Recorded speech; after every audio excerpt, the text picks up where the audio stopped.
What's up, everybody? Welcome back to the channel. This here is Legitical Response. We cover political news, keep you up to date, and keep you informed with everything that the government does, or at least I try, because the government's constantly making moves. They're constantly doing stuff behind the scenes, and we need to know about it. We need to bring that stuff into the light, and you can't count on the mainstream narrative machine to hold the government to account. They don't do it. They back up the Democratic Party because the mainstream narrative machine is full of left-wing, extreme left activists that work at like NBC, MSNBC, and all these places. For God's sakes, they threaten to quit because NBC hired Ronna McDaniel, who is a Democrat. Essentially, but we're not trying to get into all that, y'all. I got this one that just... it goes toward my theory that the Democrats are trying to destroy the country, and they are doing it slowly, little steps at a time, here and there, just eroding our constitutional rights away, trying to go after the little guy on social media and doing all this other crap, just little constant baby steps at a time, slowly destroying the country, especially with their spending habits. They are very fiscally irresponsible, spending $1.7 trillion in a deficit, which is absolutely nuts. Nobody else in America can do this. And when you ask, hey, why is the government doing this? They tell you to sit down and shut up and stay in your lane. So I'm here to push back against that. No, you're not going to destroy my country. I'm going to stand up and fight. And that's what I ask you guys to do. Stand up, make your voices heard. I don't condone any sort of violence whatsoever, but we all got to get up, we all got to pull together and tell these crooked politicians that, no, you're not going to spend in a $1.7 trillion deficit anymore. You need to be more fiscally responsible, and you need to go after criminals, put criminals in jail, stop allowing criminal aliens to flood into our country, overloading small towns, big cities, the entirety of the country. They're overloading our systems. And, we've got good, upstanding people out there that will take these people in and help them. And these people are hurting because of that. Because they are compassionate enough to help people in detriment of their own self. So, this country is full of people like that. You might be one of those people. And I commend you for being that way if you are. But we're getting into something, like I said, baby steps to destroy the country. This is something that just shows a little bit of derangement with this climate religion BS that's going on, that just shows that these people aren't thinking logically. They're not thinking, what are the ramifications if we do this? They're not thinking that whatsoever. Check this out, you guys. Vermont advances bill requiring fossil fuel companies pay for damage caused by climate change. Huh? Yeah, they're really going ahead and doing this. I just want to know, how the hell are they going to quantify this, right? What fossil fuel companies are you going to go after? Because if you want to really get down to it, the fossil fuel companies are spread out over many different industries, right? I mean, plastics derive from fossil fuels, from oil, right? Our coal power plants, your energy bill is essentially a fossil fuel company, right? If you have a coal power plant, which you probably do. It's like there's so many things that are derived from oil and fossil fuel products that it'll blow your freaking mind. Like I said, that's getting into plastics, eyeglasses, water containers, water bottles, for God's sakes. Half of the stuff in your house is made of plastics. Your TV, plastics. That's all derived from fossil fuels. So how exactly are they going to quantify this to know what they should pay? But their justifications will blow your freaking mind. The Vermont legislature is advancing legislation requiring big fossil fuel companies pay a share of the damage caused by climate change after the state suffered catastrophic summer flooding and damage from other extreme weather. The state Senate is expected to give final approval this week to the proposal, which would create a program that fossil fuel companies would pay into for climate change adaptation projects in Vermont. It will then be considered in the House. In order to remedy the problems created by washed out roads, downed electrical wires, damaged crops, and repeated flooding, the largest fossil fuel entities that have contributed to climate change should also contribute to fixing the problem that they caused, Senator Nader Hashim, a Democrat from Windham County, said to the Senate colleagues on Friday. Now, if that is not climate derangement, I don't know what is. Really? Washed out roads? This is coming from Vermont, of all places. How the hell can they quantify the damage from a washed out road? How do you know that's just not crappy construction? How do you know that's caused by climate change? I don't understand this one whatsoever. This one blows my mind. How the hell are they going to do this? That's what I want to know. I'm sitting here trying to think of different ways of like, okay, well, maybe because it's more rain, but how do you know it's climate change that caused more rain and it's not just a rainier year that caused more rain, right? How do we know for sure that the climate change is the cause for some of these disasters? Really? I mean, down power lines? Serious? Like, was that from high winds? So how do you know this storm was stronger because of climate change than it would be outside of climate change? Because, we didn't really keep accurate weather records before the Industrial Revolution. So, wonder how they're going to quantify that. Yeah, I don't know. See, it seems to me that they're just trying to pander to their base, is what it sounds like to me. Pander to their constituents by trying to blame some of their own problems on climate change. Oh, it's not our fault. It's not crappy work. It's got to be climate change because the person that put up that power pole couldn't have done a crappy job, right? No, it has to be because all these cars on the road are causing the climate to heat up and weather to go all crazy and out of control. Yeah, that's what it is.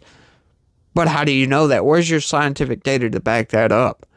Like, there is no scientific data to say that stronger storms will cause roads to wash out more than it would if there was no cars on the road, if there was no industrial revolution, right? Why? Why do you think that? You might be thinking, well, What? Bro, what are you talking about, man? because we didn't have roads back then. So how do they know that? How do we know that? It just aggravates the shit out of me because I can see it for what it is. It's this damn climate religion. Maybe we just need to build better roads. Of all the fossil fuel companies in the world, we're a mosquito compared to a giant, said Republican State Senator Randy Brock on Friday after he voted against it. We might win, but the cost in doing so alone is huge. He referenced the fact that ExxonMobil's annual sales are $344.6 billion, while Vermont's annual budget is about $8.5 billion, saying he'd rather see New York or California or another state be first.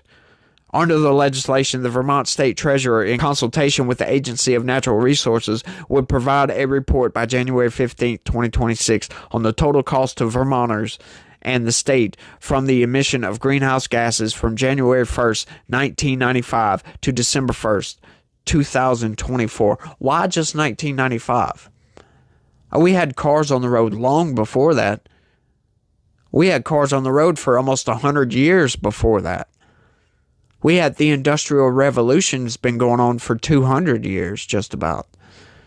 And we've been outputting carbon emissions like freaking crazy, and it's been getting exponentially worse. Now, I'm not saying we shouldn't try to be good stewards to the planet. What I'm saying is, why 1995? I wonder why exactly that cutoff date. Oh, maybe it's because we don't have accurate records beyond that point for climate change. So, like I said, once again, bringing it back full circle, how the hell are you going to quantify this? The damage from before 1995. How do you know that some of the roads and some of the stuff you built that was built before 1995 wasn't damaged by man-made climate change and not natural climate change? Because, yeah, you can look back at the geological surveys and all that stuff and see that our climate has changed wildly in the past. It's been up and down. As a matter of fact, we have had more carbon dioxide in the atmosphere in the past. A lot more. We've had a lot less too. But carbon dioxide isn't the only factor, is it? No, it's not the only factor. There are many other factors that promote climate change. We know this. Methane is another one. The freaking ozone layer that we almost destroyed. There's many factors that I don't think these people are taking into account. But I might just hold my tongue on that until I see the report.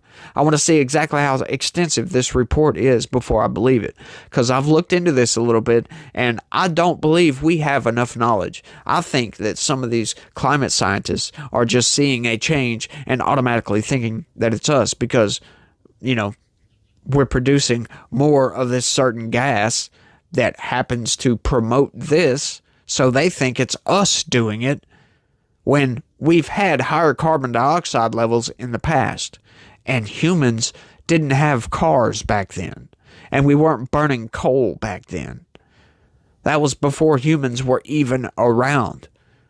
So how the hell can they say that climate change, that the fossil fuel industry should be responsible for climate change? How come it's not the people that actually use these products are the ones being blamed for climate change? Why are we not targeting people, right? Because it's the people ultimately that demand the product from these companies. We want that stuff, right? Because civilization wouldn't be civilization without demand for that product.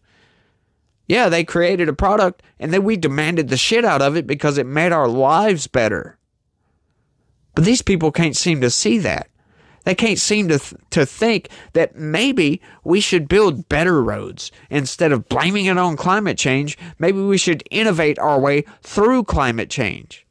You ever thought about doing that?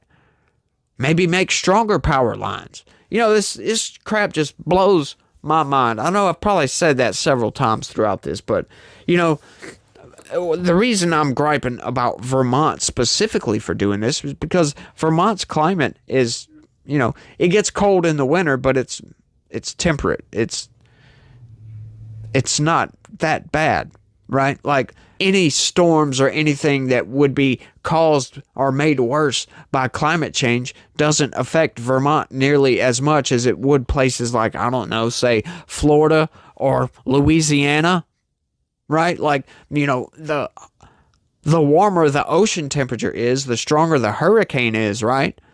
But just as a matter of fact, we've got a lot of data on hurricanes over the past, 100 and something years? And as a matter of fact, the strongest storms have been a little bit stronger than they have in the past. But guess what? We're getting fewer hurricanes. Hang on, wait a minute. So, the climate religion people will say that, we'll have stronger storms and all this other stuff and more frequent storms, but data doesn't back that up, does it? No, I live in Louisiana. I've lived through several hurricanes. And, I've only been alive 40-something years, right? And, we've been through a few hurricanes, but, we've had stronger storms in the past. I don't know how that's going to correlate to climate change because, like I said, you go look up the data, and the data shows that, we may have some slightly stronger storms, but they're fewer and far in between. So that goes against climate change. Let's keep going.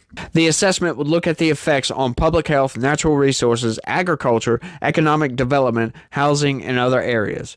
It's a polluter pays model affecting companies engaged in the trade or business of extracting fossil fuel or refining crude oil attributable to more than 1 billion metric tons of greenhouse gas emissions during the time period.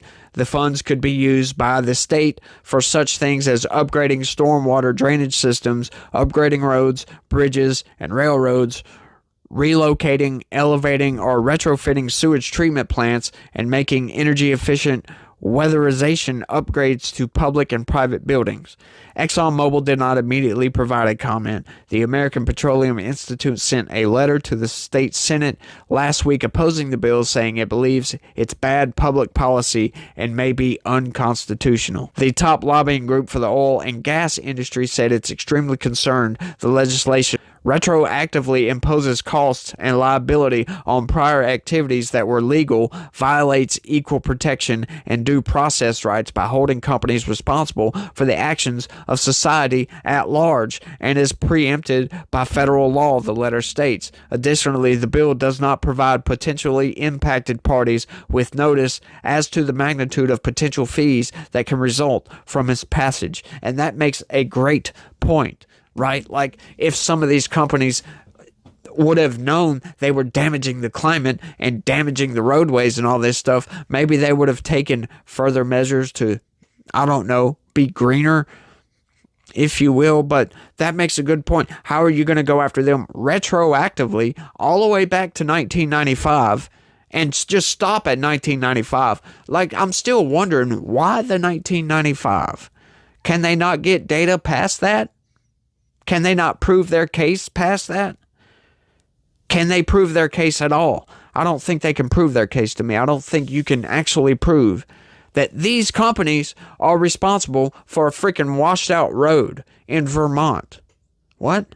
Like, that just blows my freaking mind, the lengths these people will go. You know, they're creating problems, and that's why I say destroying the country, right? They're going after the industry that uphold our economy.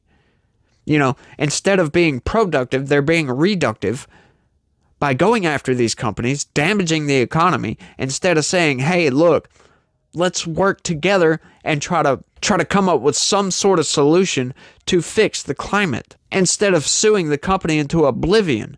What are you going to do when these companies go out of business? Who are you going to sue then? I would really love to know that. And it's just funny, too, because I bet every single one of these people that came up with this legislation drive a car, right? Have glasses, or use a computer, or use something derived from the fossil fuel industry, right? And they're going to go after these companies to try to destroy these companies, which will in turn destroy the economy and destroy their livelihoods. Yeah, that's the blind cult-like following that they don't see the actions, the results from their actions. They don't see the repercussions from some of the stuff they do. They just think, oh, well, let's make these big corporations pay. They got endless amounts of money. Let's make them pay for the roads instead of us paying for it. We can enrich ourselves. That's what it seems like to me. But let me know what you think down in the comment section, because I'd love to hear your input on this, because like I said, I can't seem to figure out how the hell they're going to quantify this without just making up arbitrary numbers to quantify how this industry damaged the climate that damaged this road over here. It's like, what? How are you going to get from A to B on that? I don't see any way they can actually do that and it be logical, sound, hold up in court, in other words. I don't see it. Maybe you do. Maybe you can enlighten me on how this climate religion works. I really don't get it, y'all. But like I said, that's all I got. Y'all let me know what y'all think about all this down in the comment section. And y'all try to have a good day and stay legitical. Peace.